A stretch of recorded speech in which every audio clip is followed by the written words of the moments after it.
New homes were being built not far from where I lived, and the security company I worked for acquired the contract to provide their services.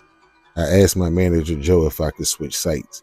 To my surprise, he granted my request without giving me a hard time, and I thought I lucked out. My commute went from about 45 minutes down to 15 overnight, but I didn't factor in how dull the new location actually was. The buildings were still outer shells, so doors and windows hadn't been attached yet, but millions of dollars worth of construction equipment was left on site by workers each night, and my job was to deter any would-be thieves. The first night was extremely boring. Most of the buildings didn't have electricity yet either, so when my phone battery got low, instead of continuing to enjoy my only source of entertainment, I was forced to conserve power in case of emergencies. Also, there was only one nearby restaurant open at that time, but after ordering from there the first night, I chose to bring my dinner from home the next, though the second shift went a little smoother, mainly because I remembered to bring an extra phone battery. But just as my night was set to be over, things got bizarre. I heard a voice call out my last name. I lifted my head from the desk and realized I had fallen asleep. I looked across to the doorway. There stood a man wearing my company's uniform, holding a duffel bag in one hand and a cane in his other. Then I noticed a big gun sitting off his hip, which seemed a little odd.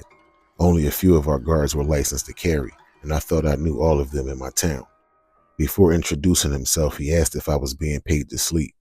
We were already starting off on a sour note, but my relief wasn't due for another 30 minutes or so. I could be home before I even got off duty, so I wasn't about to start unnecessary dialogue.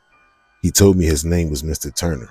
I thanked him for coming in so early and started gathering my things to take home, but Mr. Turner had other plans. He said he was to perform an evaluation on me before I left, but no one had informed me about any such thing.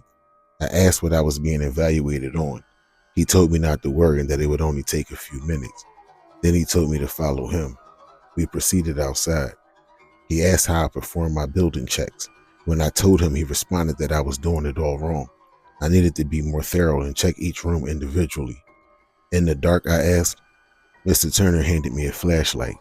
As we walked from shell to shell, Mr. Turner gave me a brief history of the company. I thought that was strange too, mostly because I couldn't care less, but I know how older people tend to ramble on, so I didn't let it bother me. When we were done our inspections, I handed Mr. Turner his flashlight back. He shined it down toward my boots and complained about their lack of shine. I explained I had been walking through dirt yards and dusty hallways all day. He replied with a comment about the youth always having excuses. Out of respect, I simply held my tongue. After a few additional stupid questions, I was free to leave. Though annoyed, I was still 10 minutes ahead of schedule. I decided to count my blessings and just drive home. I woke up the next morning with a voicemail from Joe. All it said was for me to call him right away. The first thing I thought was that my review from Mr. Turner wasn't all that flattering, but I was way off. When I called Joe back, he started with an apology. He said that he understood my relief was running late, but that still didn't make it okay for me to abandon my post and leave all the equipment vulnerable. I told Joe I didn't know what he was talking about, and that my relief had in fact arrived early.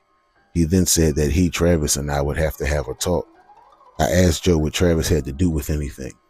Joe said Travis was my relief, and when Travis got to the site, I was nowhere to be found. I told Joe that we needed to bring Mr. Turner into the conversation too. Ironically, Joe asked what Mr. Turner had to do with anything. I told Joe that Mr. Turner was the one who relieved me. Then Joe told me that that couldn't be the case. Though I stuck to my story, I described what I remembered about Mr. Turner, from how he looked to how he talked, and I even mentioned the big 45 I saw hanging on his waist. Joe got quiet for a moment and then said he called me back. That was years ago. The next thing I knew, my ex-manager Melinda had been reassigned back to our main office, and I never saw Joe ever again.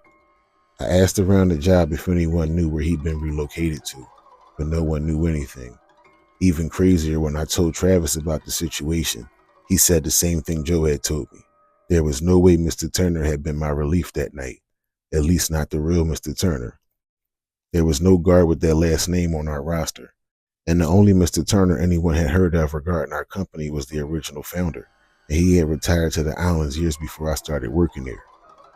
In the end, most of my questions wouldn't be answered, but I still had my job and never heard anything else about me leaving early. Now that could possibly be the end of everything I know about the story.